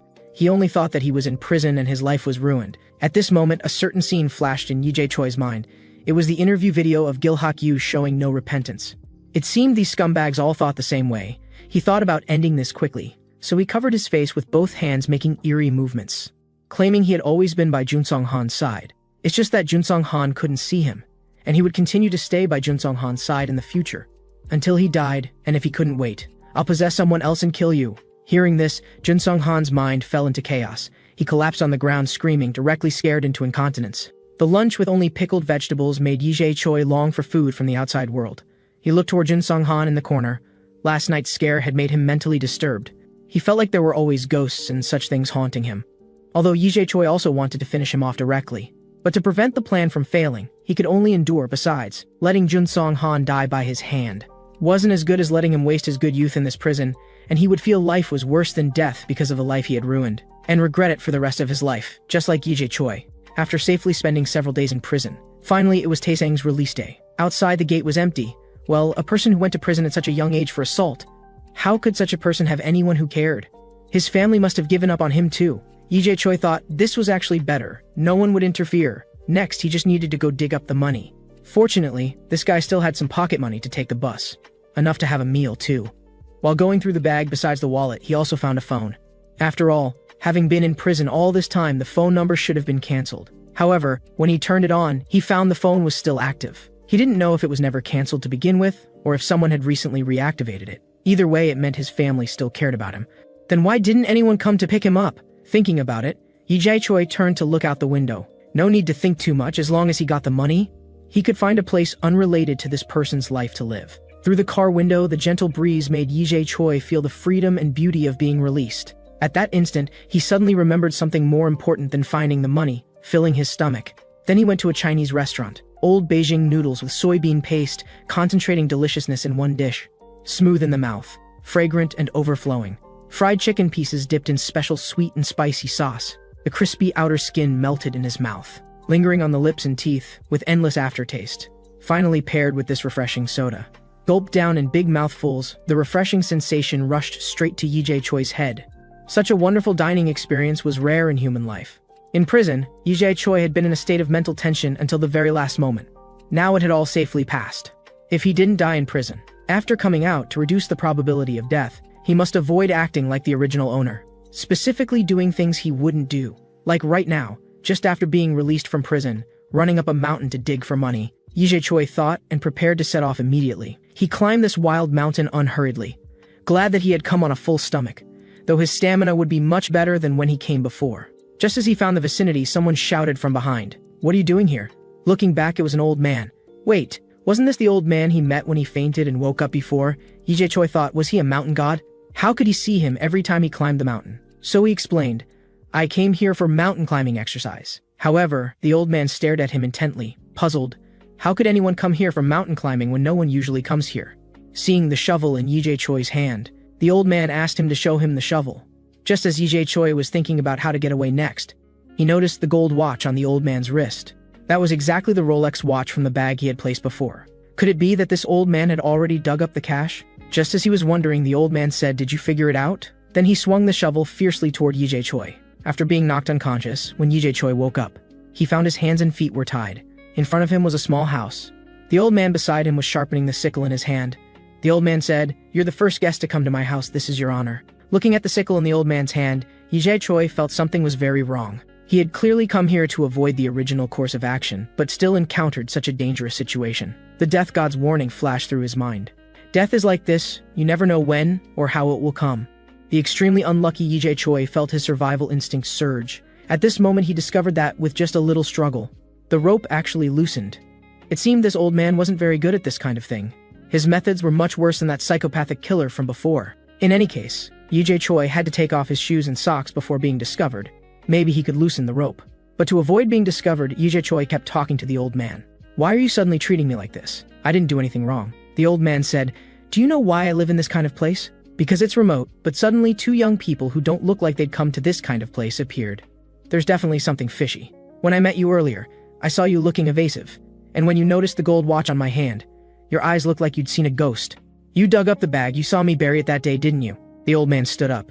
"You really came for that bag. Whether I saw it or you dug it up, what does it matter? The important thing is I won't give you the bag." Seeing the old man had finished sharpening the sickle, Yi Choi felt things were bad. If he turned around, he'd be discovered. He had to be faster. With just a little more to go, Yi Choi continued looking for topics. He asked the old man, "Since you have such a large sum of money, why are you still living in this kind of place?" Hearing this, the old man indeed stopped. He continued, "With this money you could buy a house in a big city, or is it that you have nowhere to spend this money?" While the old man was thinking, Yi Choi successfully freed his feet from the rope. The old man said, "Are you talking to me just for this? But your hands are still tied. How are you going to run down the mountain? Are you more familiar with the mountain paths or better at climbing than me? If you try to escape and trip, you'll die in my hands," the old man threatened with the sickle raised. Yi Choi thought back. The other party was right. Escaping wasn't a good strategy. But with his hands tied, how could he fight him? At this moment, he recalled that this body had extremely strong physical qualities. Maybe he could fight against him. The next second, the old man charged over with the sickle raised.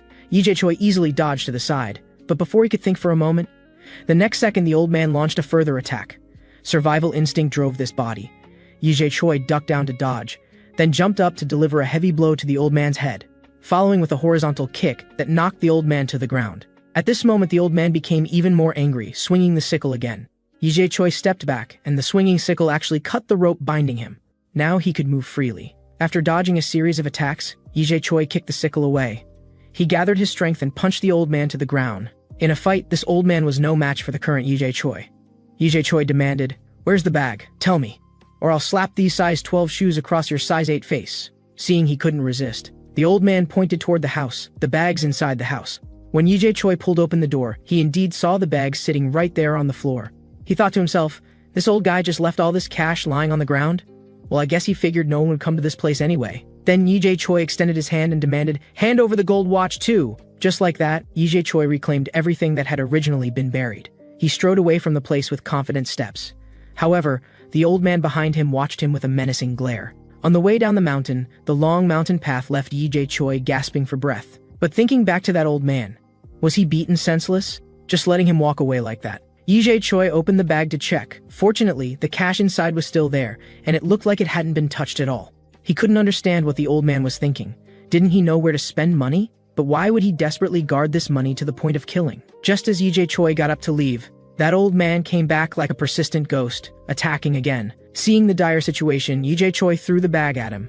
It hit his leg, and the old man lost his balance, rolling down the steep slope until he crashed into a tree and stopped. When Yi Choi picked up a rock and went closer to check the situation, he found the old man lying motionless, with that sharp sickle pierced through his abdomen.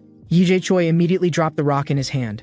The old man was dying, never expecting that he would stab himself while rolling down, living so miserably, and dying just as miserably. Seeing this, Yi Choi reflected that there were countless cases of even more miserable deaths.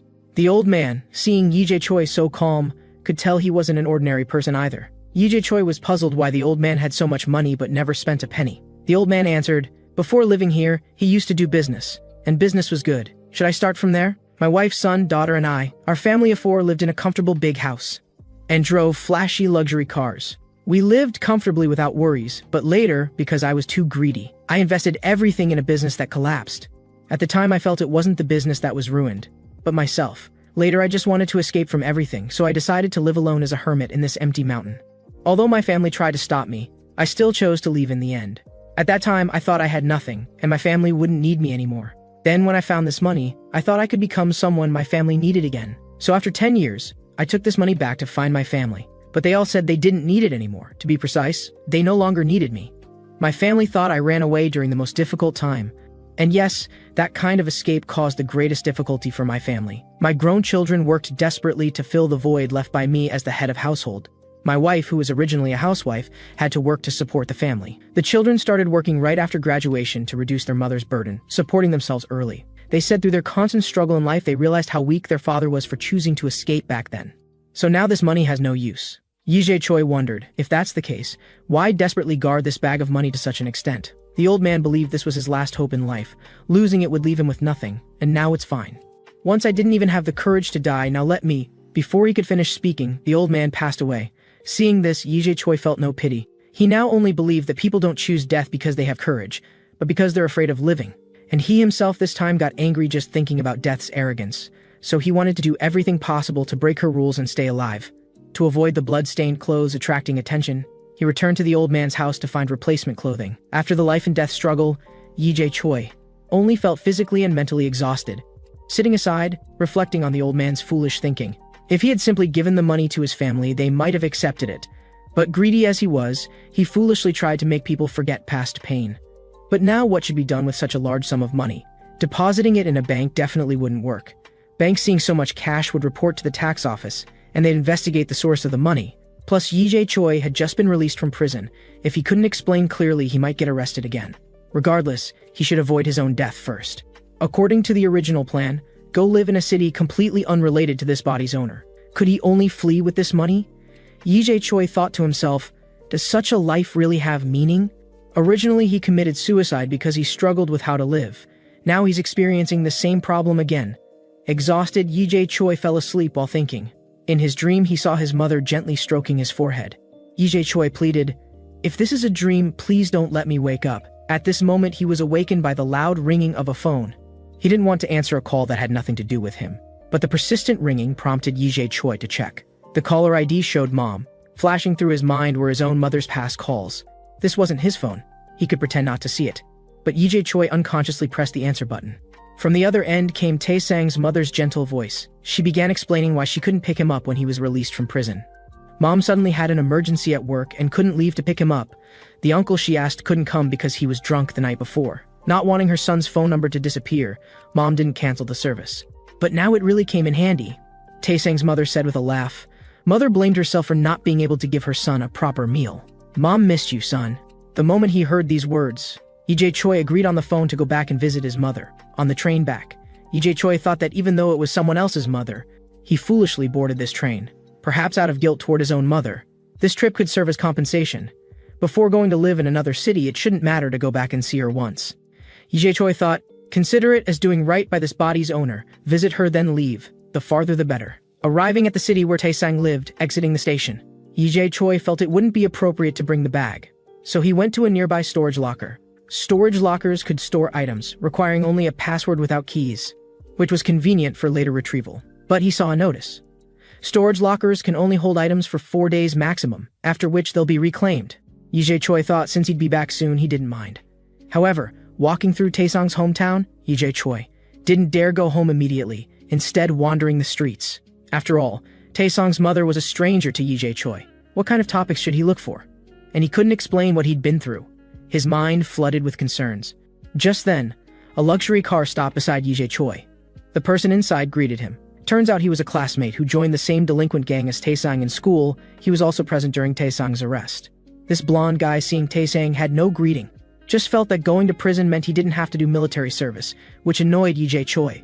But he also thought the guy was doing well, driving such a nice car. The blonde explained it was bought on installment. He wanted to enjoy life while young. Yi Jae-choi thought to himself, this person not only has no brains but no life planning. Indeed, if Tae-sang went to prison for assault, how good could his delinquent friends be?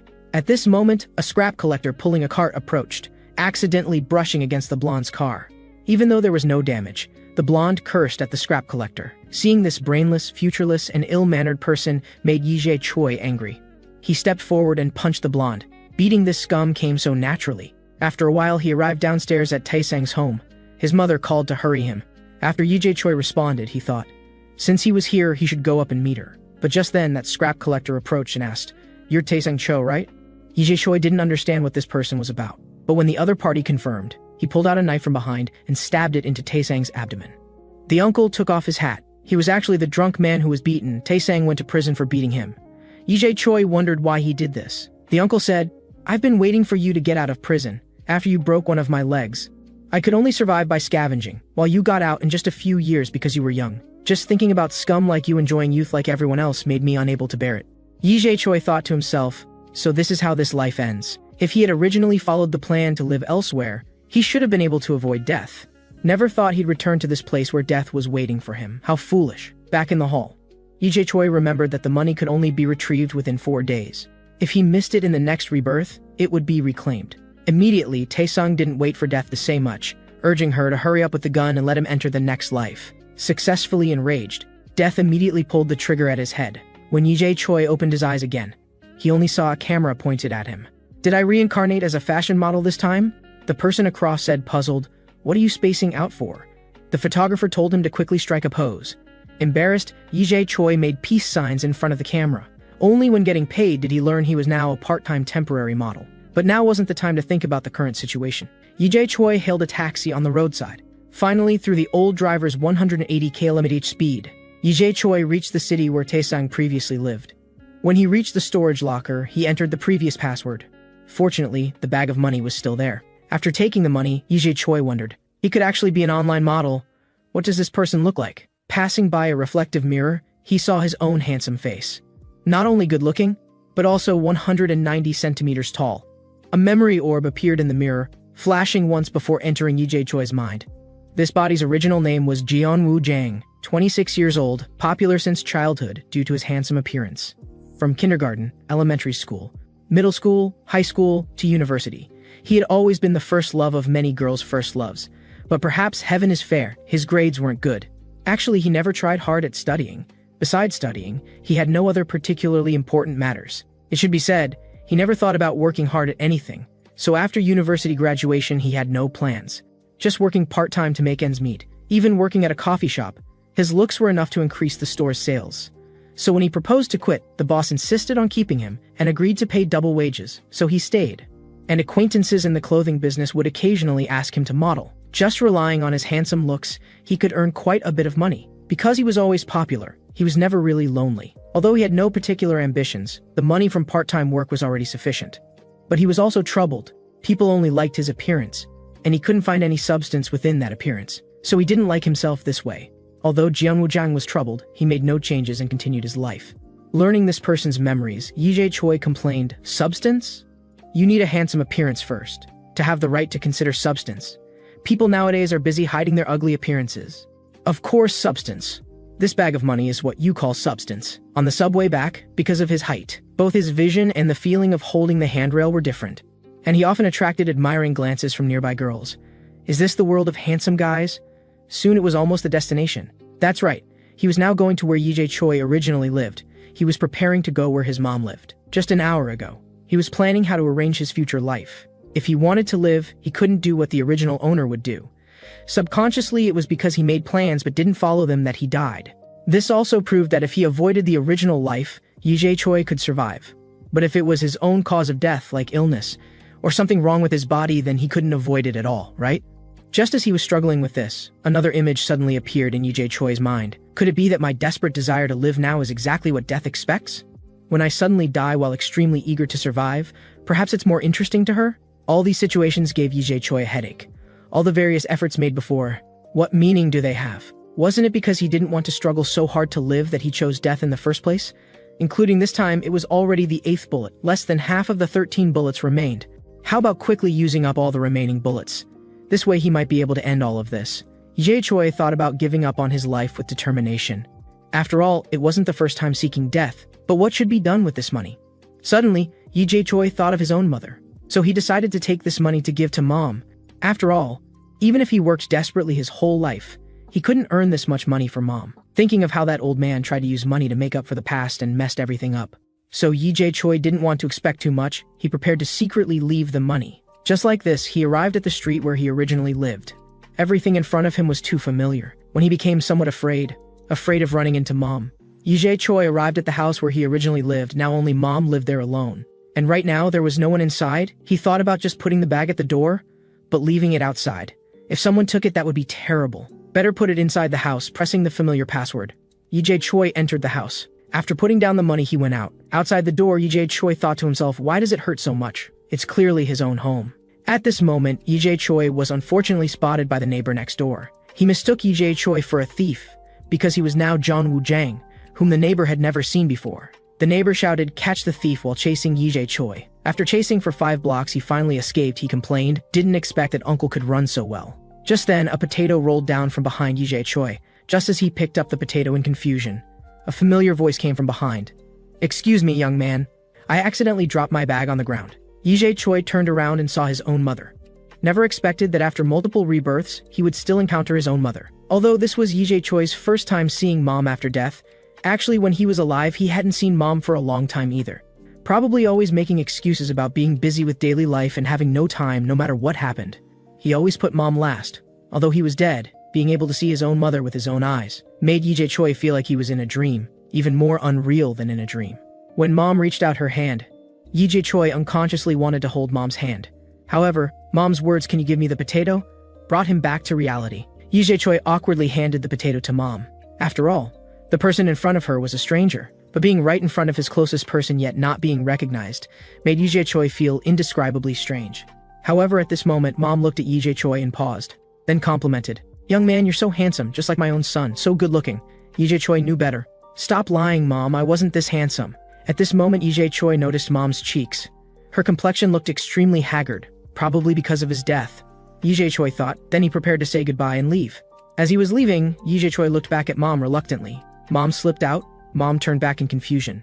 Yi Choi quickly changed it to Auntie and bowed deeply, saying, "I hope you stay healthy and live long." Although Yi Choi's mom didn't understand what was happening, she still smiled and replied, "Young man, you stay healthy too."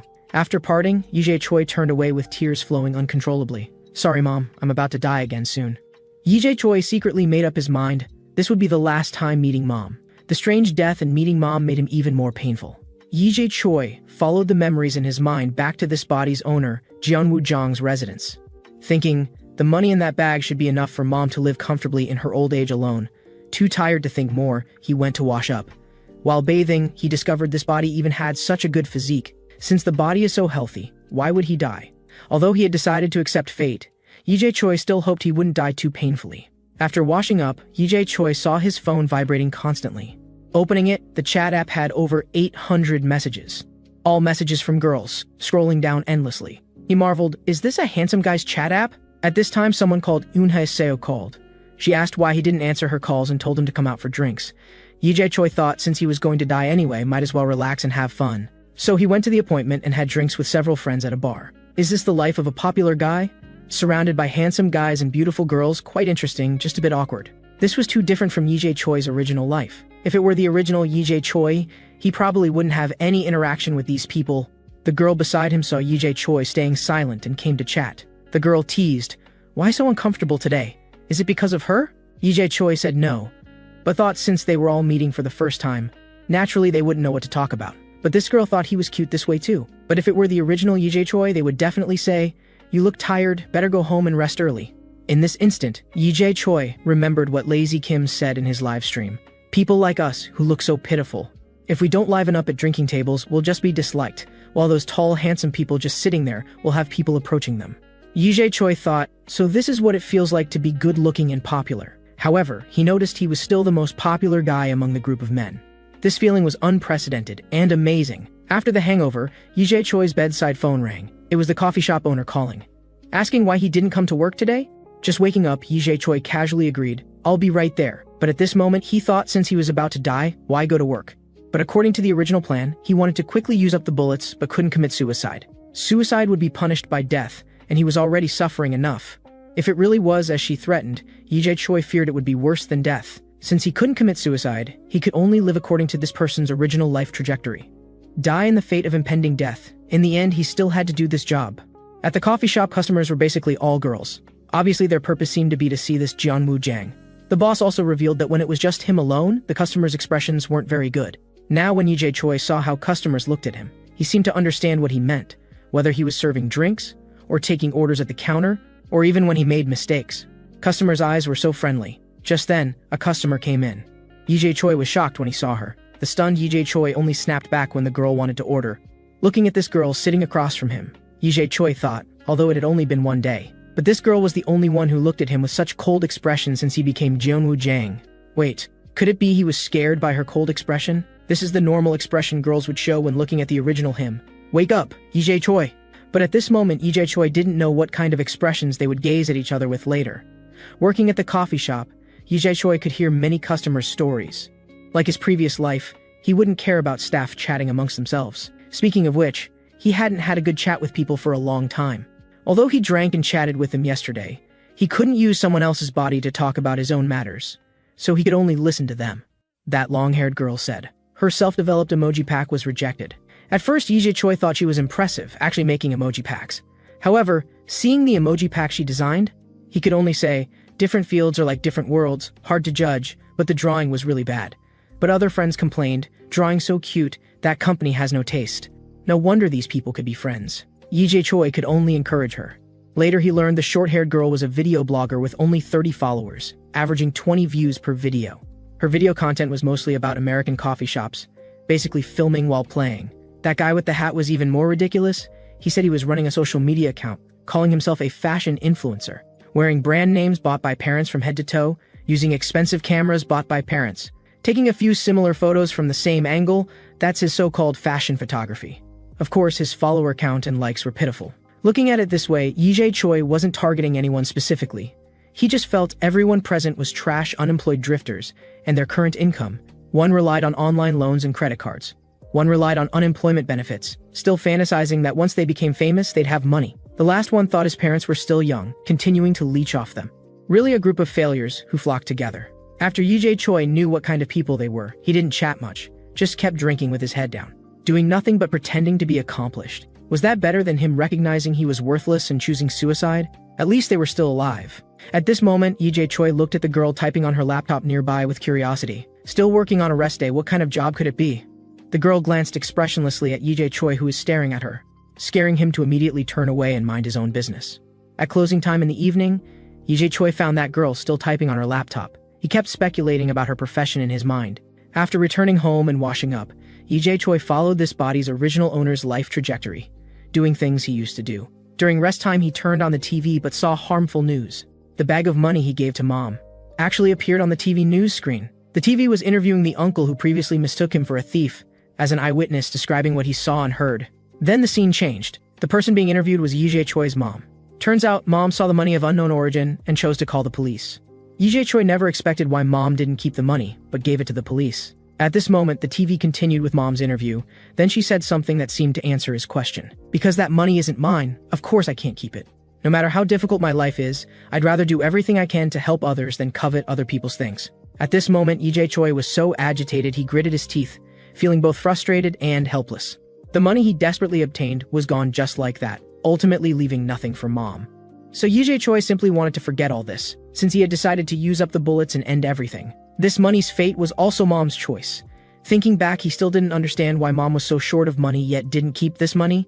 When Yee Choi was little, mom always reminded him not to keep the fridge door open, not to keep the tap running. She lived frugally and always talked about money. Recalling what mom said in the interview, he finally understood what kind of person mom was. He realized he seemed to know very little about mom. It could even be said he never truly tried to understand her. Just then, a message came to his phone. After receiving the text, Yee Choi asked this girl out for a walk, to stop himself from overthinking. Although he didn't pay much attention to this girl, she chatted happily by herself. Obviously, Jungwoo Jang hadn't paid much attention to her before either. At this moment, the girl mentioned she rejected a guy's confession just because he didn't understand her. Hearing this, Yee Choi walked in front of the girl. "Do you understand me then? Do you know who the person in front of you is?" The girl was confused about what he was going crazy about. Yee Choi, who came back to his senses, said he wasn't in good shape. Ignoring the girl's curses, he turned and left. Indeed, girls who got close to him all looked at appearance without understanding the inside.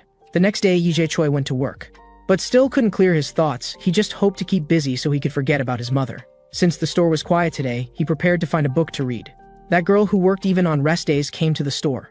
Her gaze kept focusing on the book Yee Choi was holding. She asked, "Have you read this book?" Yee Choi looked at the book beside him and answered her, "Not yet, just about to read it." After paying, when he returned the card to the girl, he saw the name on the girl's card, which was exactly the author's signature of that book.